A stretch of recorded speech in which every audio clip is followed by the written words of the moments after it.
Sumati, could you read the purport? Okay, Vijay Prabhu is sharing.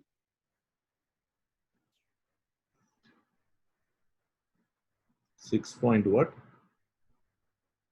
7-9 Prabhu.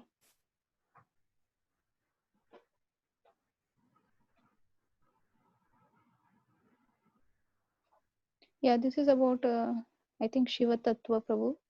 So I wanted to understand this. Okay. I think we have to read the whole thing. Wait a minute. I have to. I'll actually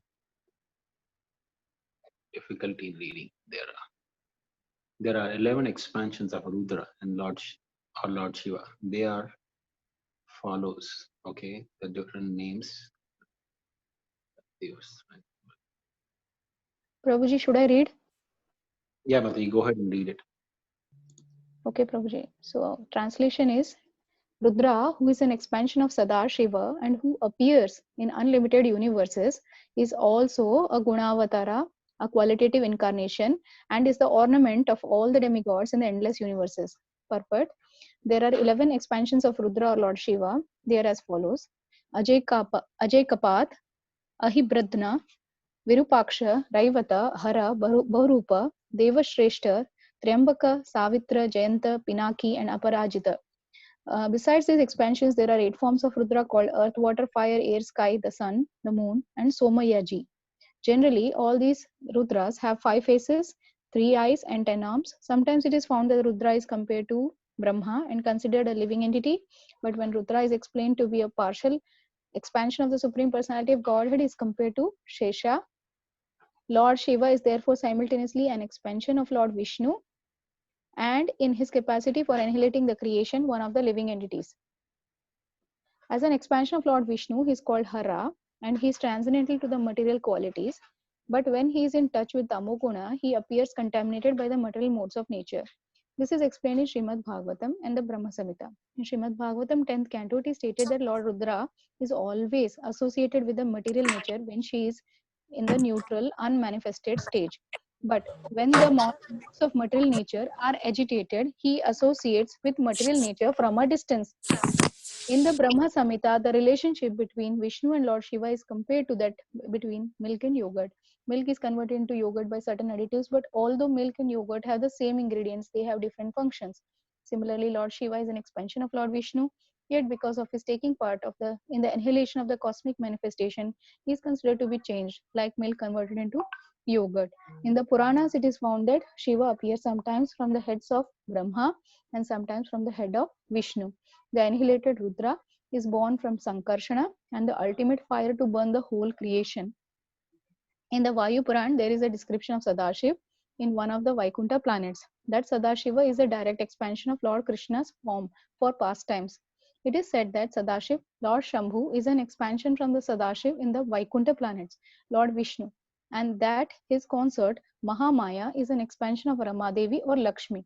Mahamaya is the origin or birthplace of material nature.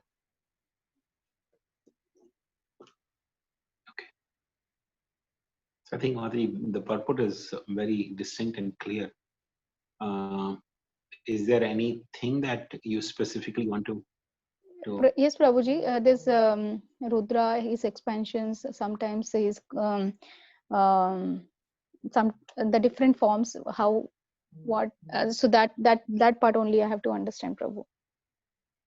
So just like we hear that generally Indra is the living entity, but when there is no suitable living entity to play the role of Indra or Brahma also, then Vishnu takes the role, right? So similarly, when there is no appropriate living entity who can play the role of expansions of Rudra, then Lord Shiva himself only expands into Rudras. But generally, this is what actually explained in Laghu Bhagavatamrita also, that in general, the Rudra is nothing but the expansion of Shiva, which is Shiva Tattva, not a Jiva. But sometimes you do have some Jivas playing the role of Rudra as well.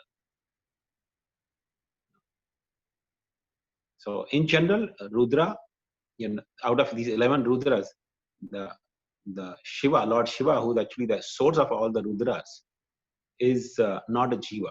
He's the expansion of Lord Vishnu or Lord Anantashesha. His, as is explained in this purport also, Sadashiv is the source of the Shambhu. So that Lord Shambhu is actually the source of all the Rudras. And sometimes the Rudras are living entities, but generally Rudras are nothing but Lord Shiva. He expands himself into 11 forms.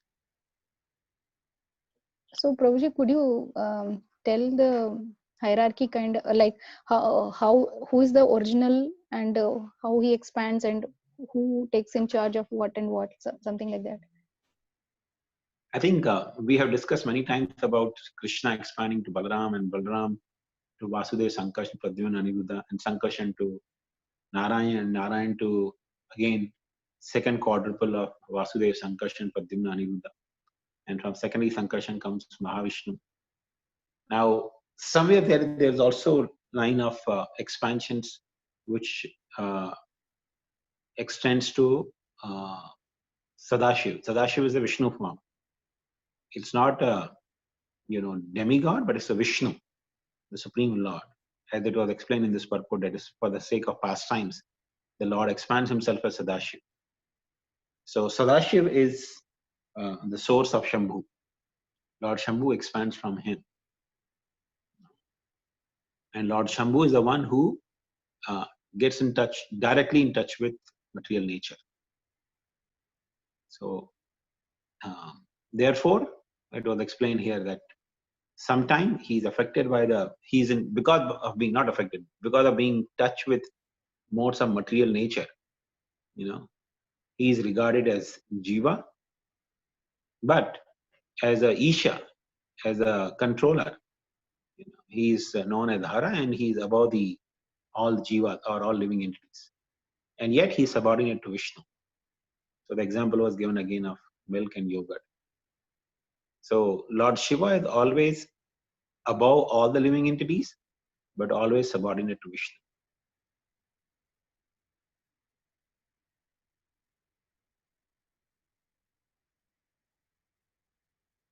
Thank you, Prabhuji. Yeah. So, Prabhuji, there is something called sometimes he appears from the mind of Brahma, sometimes he appears from the mind of So this appearance Vishnu. is nothing but material world. Just like Krishna may appear in different incarnations. Sometimes he may appear as son of Aditi and Kashyapa as Vamandev.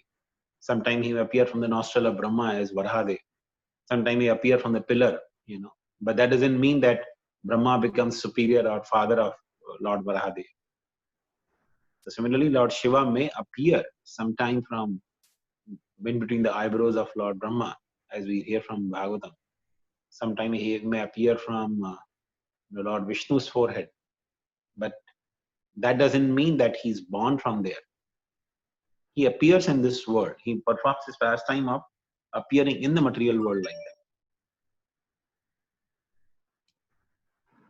So, Prabhuji, Sadashiv is actually Vishnu, you said. It is also mentioned, you said Shesha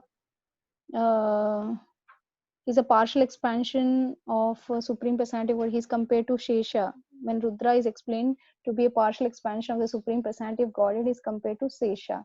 So, how can we understand this, Prabhu? Mataji, in simple words, Shesha is partial expansion or partial representation of Vishnu. Similarly, Lord Shiva, when he is regarded as Isha, as a controller, he is similarly regarded as expansion of Vishnu. And that's why, when the scriptures have the instruction that anyone who sees difference between Lord Shiva and Vishnu, such a person can never attain the mercy of Vishnu. You have such instructions also. So that's only in that sense that Lord Shiva is, expansion of the Supreme Lord, and therefore he's known as Hara.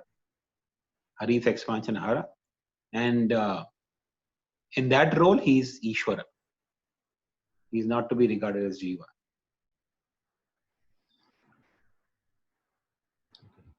So Anand, Sadashiv is one of the expansions of Sankarsana. How do we understand? I don't remember reading something like that. Sadashiva's source is generally not uh, something that I have come across. It might be there in Laghu Bhagavatamrita, but uh, yeah, I don't recollect what is the source of Sadashiv. But he's one of the, as we said, one of the Vishnu Tattva expanded somewhere, from, hierarchy coming from Lord Baladev. Okay, Prabhu. Thank you. And can I ask the second one, Prabhu? Mataji, is it okay if we can ask at the end? There are other devotees' question also is there. Yeah, actually it is morning one, Prabhu. So I just posted. Yeah. So I'll give you a chance. Don't worry. Thank you. Thank you, Prabhu. Ananda Baldev Prabhu, you can ask your question. Hare Krishna Prabhuji. So, in the evening class, we were discussing about when somebody is dying, the devotee should chant Hare Krishna at that time. So, there has been incident that when, for example, somebody is having a heart attack, and so there you can do two things: either chant Hare Krishna, or you can call a doctor, or something. You can do that way. So, so what is the actual duty at the time of a devotee? Because if you chant Hare Krishna and don't call the doctor, maybe person can die. I don't know. So, and this has happened with me personally. That's why I'm asking this question to Gopal. Yeah. Yeah, wonderful, Prabhu. Thank you for asking such wonderful and practical questions. What do you think we should be doing in such a situation? I know, Prabhuji, I went for a doctor. Well, I went for a doctor, and then when I come back, I was chanting. So I don't. actually, the ideal in such a situation is we have to do the needful, not that we repent later on. If you have the help of somebody who can take care of calling the doctor or chant for the person, if some other devotees there, that should be done. But if you are the only one taking care of the situation, then you have to do the needful. Protecting the life is important. So, try to arrange for the doctor, and also, if you have facility, try to arrange for chanting as well. Sure, And Prabhuji.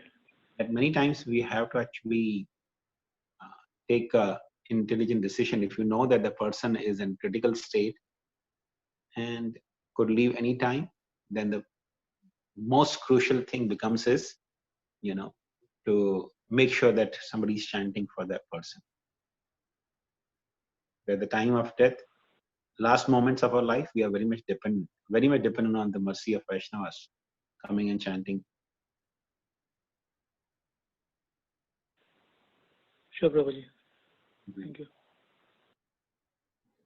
Thank you, Prabhuji. Shirisha Mataji, you can ask your question. Hare Krishna Prabhuji, Dharma Pranam. Prabhuji, to know how the relation of the gopis and Radharani in the spiritual world, as we see in Krishna pastimes in material world, there is so much separation. Radharani, because everybody wants to meet Shri Krishna and Radharani, everyone will participate in that. So how in the spiritual world will be, Prabhu? Because why I'm asking, last time you discussed, you explained that how some Hare Krishna Mahamantra, like Vipralamba and Samyoga. Yeah, I understand that concept very well, but I want to know, because in the Hare Krishna Mahamantra, as we see Hare Krishna, there is little portion of Samyoga and lot portion of Hare Hare and Vipralamba is there, right, Prabhuji? So how in the spiritual world it will be?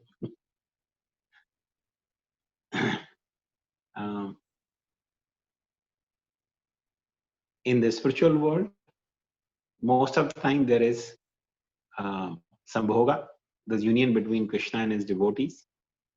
But Krishna sometime becomes unmanifest in the spiritual world to enhance and increase the feeling of separation among the devotees. So in general, there is continuous Sambhoga. And Sanatana Goswami explains this in Brihad Bhagavatamrita, that devotees generally have almost like eternity. They are enjoying the association of Krishna. But then Krishna leaves. The Akrura comes and he takes away Krishna. Okay? In the spiritual world, you're not talking about the material world. In the spiritual world, Akrura comes and takes away Krishna. And Krishna goes away. But Krishna never leaves Vrindavan. He becomes unmanifest. He's there, but he's not visible to the devotee's eyes. He becomes unmanifest. And that increases the feeling of separation among the devotees. And when that enhances the separation to the peak, then Krishna comes back. And then they continue the pastime as regularly, they were doing before. And then for almost like eternity, they continue this pastime in the same way. And again, Akrura comes. After very, very long time, when devotees have completely almost forgotten, they don't even remember that Krishna ever left Golok Vrindavan. Then again, Akrura comes. And again, he takes away Krishna. So this way, Krishna continues to enhance the feeling of separation. So it's not that by being in union with Krishna, their love reduces. Their love keeps increasing. It's beyond our comprehension to even imagine how their love keeps increasing. And then Krishna disappears, their hankering actually enhances much, much more. And again, when Krishna comes, because they had such intense hankering, their love has multiplied millions of times than before. And then, they have union with Krishna. And again, there's a separation. Again, there's union. So this goes on eternally.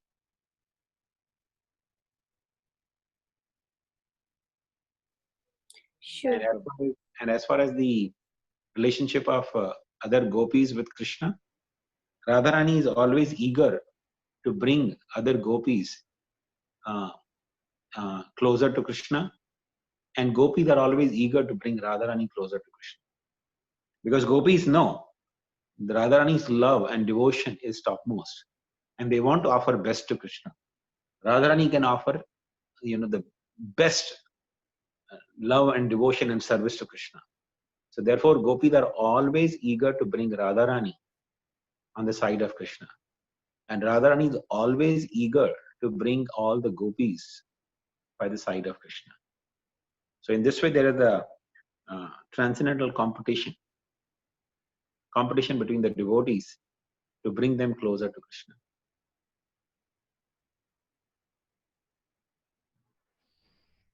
Wow, very nice, Prabhu. Here it's entirely different. We want to be generally, yeah, we want to, first we and then next, yeah. Actually, the Goloka consciousness is, let everyone else be closer. I want to be the last one. So anyone who can possess the consciousness in this world like that let everyone else, let me become an instrument. Let me bring everyone closer to Krishna. And, I will be the last one. Let everyone else be before me. That consciousness is actually the consciousness of Goloka Vrindavan. And one can experience that consciousness even in this world. If one tries to cultivate that consciousness, one will experience Goloka Vrindavan while living in this material world. But Prabhuji, I'm so sorry. Can I extend? Vijay Prabhu, I have the same. Can I ask one thing more? Sure. But Prabhuji, if is practical in this life, if we get any service unexpectedly or somewhat, somebody's service we'll get, we are happy to do eagerly, right? Then how can we manage that? How can we apply? that we can wait, let others will do, and then we'll how can we apply that, Prabhu? Okay, so this reminds me of nice anecdote which transpired in Prabhupada's. One time, Srila Prabhupada he was I think in Mumbai, and he was leaving to meet some, you know, life members. So when Prabhupada was leaving, it was in the morning. He told one of the devotees that I'm leaving. I won't be there for lunch in the afternoon. Keep some prasad for me. So that devotee happened to be some, leading devotee. So he told some other temple resident that Prabhupada is going to be a little late, so keep some prasad. Prepare some prasad and keep for Prabhupada some prasad. So then this devotee forgot because he had given instruction to somebody else. And in the evening when Prabhupada came, he asked for the prasad and there was no prasad for Prabhupada. Okay. So apparently this leading devotee, he told some devotee to cook, and that devotee happened to be Pujari and he was busy with serving the deities. So he told some other devotee to cook. And the other devotee, he was not Brahmanishiri. He was thinking, how can I cook for Prabhupada? I'm not Brahmanishiri. So he didn't cook anything for Prabhupada. So in the meantime, when Prabhupada comes back, Prabhupada was hungry and he didn't get anything to eat. Okay. So now, in case of thinking that I am not qualified, or I am busy with serving the deities, or I am leading devotee, how can I do this service? The better is to actually take immediate action and do service. Now, but when it comes to, when you see there's a lot of competition between the devotees to do or grab some service, then that is the place where we need to practice this principle that, okay, if there's too much competition, a lot of devotees are eager to do service, let them do their service. I'll pick up some service. There is a need of service, but nobody is willing to do it. So say, for example, whenever at ISV we have, some festival or some Maharaj or somebody is coming, everybody is eager to attend the lecture. Everybody is eager to be in front of, visiting devotees. And somebody who is cleaning the pots in the kitchen, not even cooking, cleaning the pots in the kitchen, nobody really makes a note of it, right? So, and not many people will be very enthused or interested in going and doing that service. So I will go and do that service, okay? Because nobody really observes, nobody really is eager to do that service. So I will do that service. So this mood of being servant of the servant is mainly to keep ourselves outside of materialistic competitive mood, but enter into the transcendental competitive mood. Just like, take a more material example, I actually just today only somebody shared with me this anecdote. So in some college, the two girls, they wanted to sit in the front seat. So they were just fighting that I will sit there. So some person said, okay, the one among who is elder, she should sit here. And then the competition began, no, you sit, no, you sit, no, you sit. No, you sit, you are elder. No, you sit, you are elder. So that became the competitive spirit, because nobody wanted to be known as elder. Especially the ladies don't like to be known as elder, right? So in the spiritual world, a spiritual sense, we want to have that kind of competition. You please be the first. I will be behind you.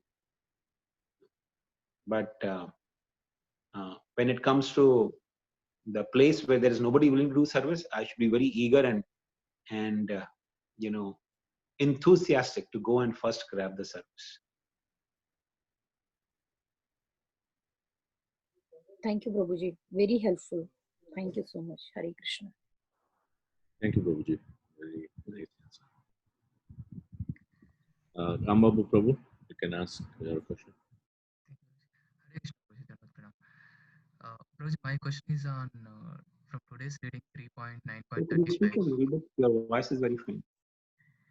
From 3.9.35, where Lord Vishnu is assuring Brahmaji that be engaged in the universal creation because your mind is always fixed on me.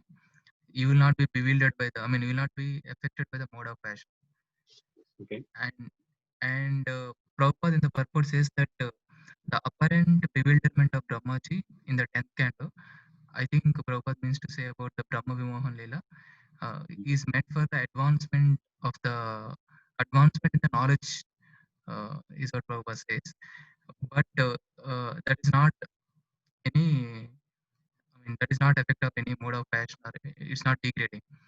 But we see in other instances like Brahmaji becoming angry and the Kumaras, Brahmaji becoming lusty also during the process of creation.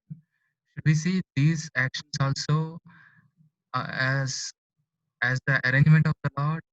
Uh, I mean, for the knowledge of Brahmaji, or how should we look at them? And yeah, There are actually a couple of views in this regard.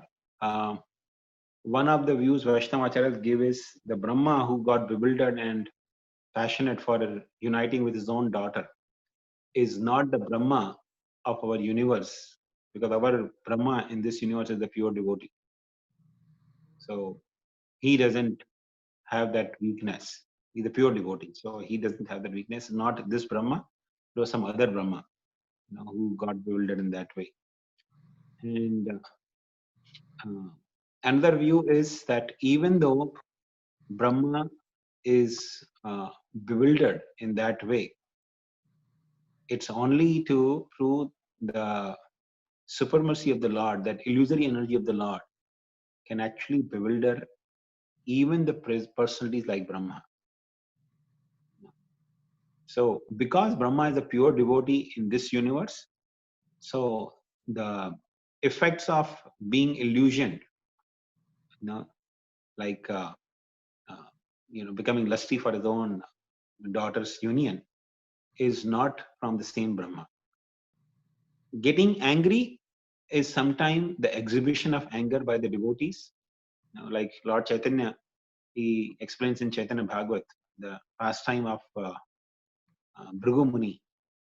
Okay, so Bhrigu Muni is going to find out, who among Brahma, Vishnu, and Mahesh is supreme. So Lord Chaitanya, while describing this pastime to his associates, he actually explained them that Brahma is a pure devotee. So, but Brahma exhibited anger because he knew that Bhrigu Muni is out there to find out. He's on the conquest to find out who is the supreme among Brahma, Vishnu, and Mahesh. And Brahma wanted to emphatically announce that it is actually Lord Vishnu who is supreme. So, in order to prove this fact, Brahma exhibited the anger. He was not actually angry, he exhibited the anger. And same thing Lord Chaitanya explained in relationship to Lord Shiva. Lord Shiva is actually Vaishnavanam Vitha Shambhu. He doesn't get, angry if somebody insults him. So many demons keep insulting Lord Shiva. So many demonic beings, they keep insulting Lord Shiva. Sometimes even Vaishnavas, insult Lord Shiva, like Daksha Prajapati. He insulted Lord Shiva in so many ways, different times. But Lord Shiva didn't get angry. So Lord Shiva doesn't get angry if somebody gives a little bit insult to him. But he exhibited the anger simply to establish the supreme position of Lord Vishnu. So as servants of Lord Vishnu or servants of Krishna, they assisted in that pastime and exhibited their anger. thank you, Prabhuji. So generally, when we see some senior devotees, right, who live the practice of Krishna consciousness, so that we may not, I mean, we should not be taking that for the advancement of their knowledge, right? I mean, that bewilderment. Sorry, I didn't get your question. What is this? Senior devotees what? When they leave Krishna consciousness while practicing, so that's not like we should not be taking that as a, I mean, favorable condition for the advancement in knowledge, right? So it could be like actual fall down also. Well, you know, But if of course, somebody, we should not offend in the mind, but yeah, we should not take it in that context. well, you know, we have no right to judge anyone, but know one thing for sure, that if somebody stops practicing Krishna consciousness in this world, it's nothing but Maya. It is nothing but the person is bewildered by Maya. That's it. But we don't have to make any judgment on the person. You know? It's between Krishna and the devotee. But know for sure that if anyone is bewildered in this world and stop practicing Krishna consciousness, that bewilderment is not Yoga Maya or because of Krishna's wish. No, it is bewilderment by Maya, Krishna's illusory energy. Okay, Prabhuji. Thank So we don't have to necessarily continue taking instruction from the person, though we may respect the person from distance, but you don't have to take instruction from that person. you. Yes, Prabhuji. Thank you. Really. Thank you. Swadeshi Mataji, you can ask your morning question. Hare Krishna Prabhuji, that the question is from Vaishnav etiquettes actually. So it was about when we are offering anything to our Guru Maharaj or Srila Prabhupada, we are not supposed to offer tulsi in it. So I wanted to know, like usually we will offer to the Lord only through our Guru, but what are the cases when we will be offering to him directly, or I don't know, without tulsi? Okay, so this standard is for many temples. Okay, in the temples, when we do the offering, generally we make a separate plate for the Lord and one separate plate for the Guru. An ideal situation, like, say for example, Radha Madan Mohan temple is there. In such a temple, we would typically make one plate for Radharani, one plate for Krishna, one plate for Mahaprabhu, one plate for Narsingh Dev and Lakshmi Devi, and one plate for Guru. Okay. So Guru means not just Guru, but Srila Prabhupada and on the Guru Parampara. So in the plate of Guru, we do not put Tulsi. In all the plates, we do put Tulsi. At the home, when you're offering, if you have only one plate, you should put ideally Tulsi in that. Thank you, Prabhu. Really. Sirisha Mataji, you can ask your question. And same goes actually for Vyas Puja. When the Vyas Puja, when we are offering directly to Guru, in that we don't put Tulsi. But Guru also offers to the Lord and then accepts, right, Prabhu? Yes. But then that is Guru will put the Tulsi and offer it to Krishna. But when we are offering to Guru directly, we don't put Tulsi in that. But in the home, generally, the whole idea is that you are offering to the deities through Guru. So then you put Tulsi. when we are cooking for our Guru Maharaj, and when he is physically present, and we usually we offer and then give to him the prasad, or even if we can cook directly and offer to him. We don't give him directly anything. Guru will not be very happy if he gets to know. We always offer it to Krishna through, Srila Prabhupada. We offer it to Krishna and then give it to Guru. Thank you, Prabhu. Again. Sirisha Mataji. Hare Krishna Prabhuji, somebody asked in our Bhagavad Gita reading, they are asking that Prabhu, how come Dharmaraj, because he in the gambling again, in the gambling scenario, how come he put his brothers, what right he has to put his brothers in that gambling? That is, it seems such a adharma. How can he called it Dharmaraju? I mean, this they're asking like as they asked it last time, the Draupadi Vastravarna, and you answered, because gambling is such a very we lost all our ignorance. But here that is not the question they're asking. is there is no right for him to put his brothers in that gambling once he lost himself. That's what they're asking, Prabhu. The whole situation is so tricky, Mataji, in that case, that it's very difficult. Even Bhishma and Drona were confused in that situation. They couldn't ascertain what was dharma, what is not dharma. Okay, because the action was performed by not an ordinary person; it was performed by Yudhishthira Maharaj. So Yudhishthira Maharaj, if he puts his brothers and his wife on as wages, that has to be respected. Just like Mother Kunti, she told Pandavas, when they told her that we have brought some nice gift for you, when they had when Arjuna had actually won Draupadi. So without seeing, she said, "Okay, you all take it, divide yourself among yourself, all five." So it was a casual statement. She didn't realize what they have got for her.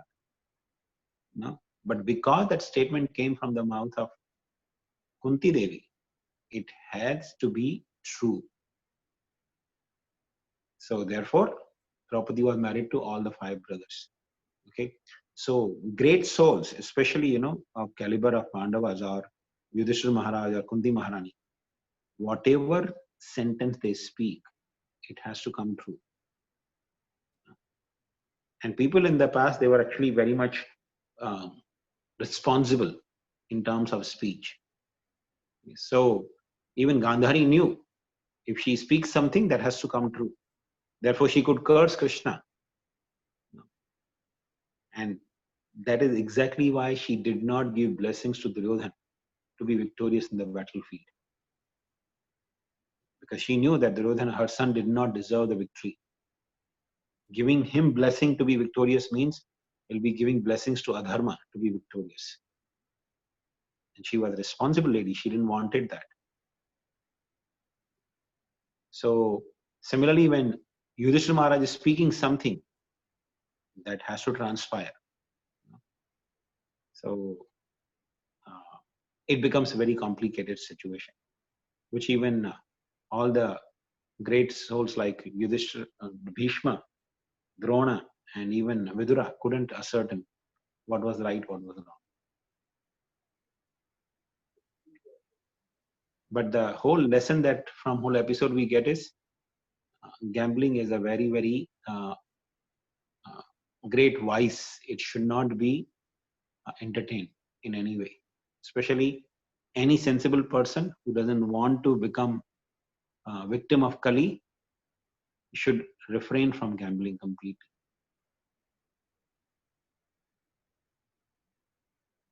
Prabhu, we can understand in this way, I mean, whether it is right or wrong, can you please explain? So they're asking that is Dharmaraju thought that, I'm just, sorry Prabhu, again I'm asking this, is Dharmaraju thought that he is not different and his brothers are not different, they're all same. That's why he took that decision. Do you understand what I'm saying? In this case, Mati, the situation is very complicated. It's very difficult to ascertain. Even if he considered his brothers non-different from him, then there's no question of separately putting them on the wages, right? He lost means they are also lost.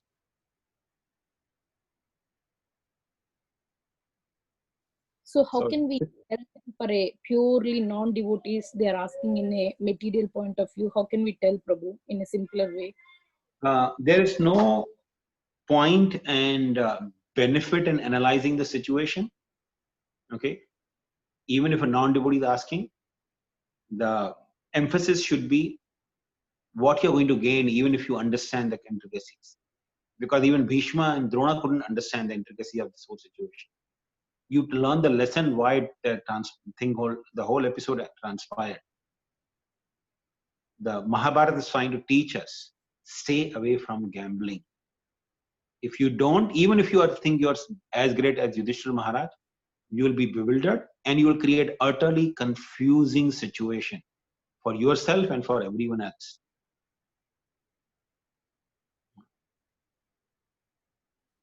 The whole lesson is, even a person of caliber of Yudhishthira Maharaj, who's Dharmaraj, can create such a situation which becomes a puzzle for everyone. Puzzle in the sense, not in a good sense, it's a negative sense, right? So that should be the emphasis, because if a person is not a devotee, he should learn at least some simple principle, some basic principle. He should not be gambling, even if he doesn't learn anything else from there. Sure, Prabhuji. Thank you. Hare Krishna. Very nice point, Prabhuji. Thank you. Yeah. I think we have that's all the questions. So one follow-up question I had, Prabhuji. So one time I remember reading it, but I don't know where did I read that from. That one of the disciples of Prabhupada, who is Mataji, I forgot her name. She was one time cooking some boga, and then she offered directly to Prabhupada, and then Prabhupada directly ate that, though he know that it was not offered. So, have you come across that? Yes, I have heard that. And in that episode, I heard that Prabhupada, when the food was brought, Prabhupada actually, for a moment, closed his eyes and then he ate prasad. So the devotee, I think whoever had told this pastime, said that Prabhupada actually understood that this was not offered, and he offered in the mind and then took it. Makes sense. We have the same Leela in Chaitanya Charitamrita also, right? Yeah. And I think a similar instance happened in New Vrindavan as well. That's what I've heard from devotees in New Vrindavan. That one time Prabhupada was, Prabhupada generally used to give cookies after, Guru Puja, morning Guru Puja, used to distribute cookies to all the devotees, especially beginning with children, and then he would give to all the adult devotees also. So one time, there was no cookies made for Prabhupada. This is in New Vrindavan. And,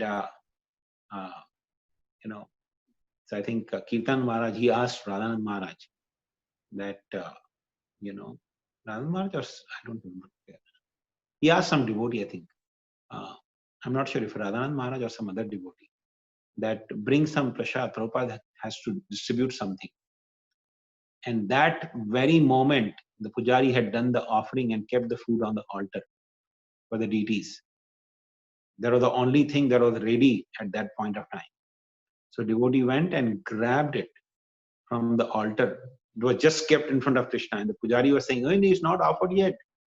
And he picked up and ran outside to give it to Prabhupada. And Prabhupada did the same thing. He just, for a moment, he closed the eyes after accepting this, right? And then he started distributing to everyone. Hare Krishna Prabhu, is it the same one where then he also gave out the plates also, and then later on when Prabhupada left, then everybody, like the main, announced that please give the plates back because it's all deities plates? Yeah, it's the same pastime. Yeah, then it was Maharaj only. Actually, right. Yeah, it was Maharaj's. Because I remember it was in New Vrindavan, so I'm not sure if Maharaj brought or some other devotee brought. Yeah. He actually said in one of the class recently in New Vrindavan. Okay. Thanks for clarifying. I'm growing old now. I'm realizing.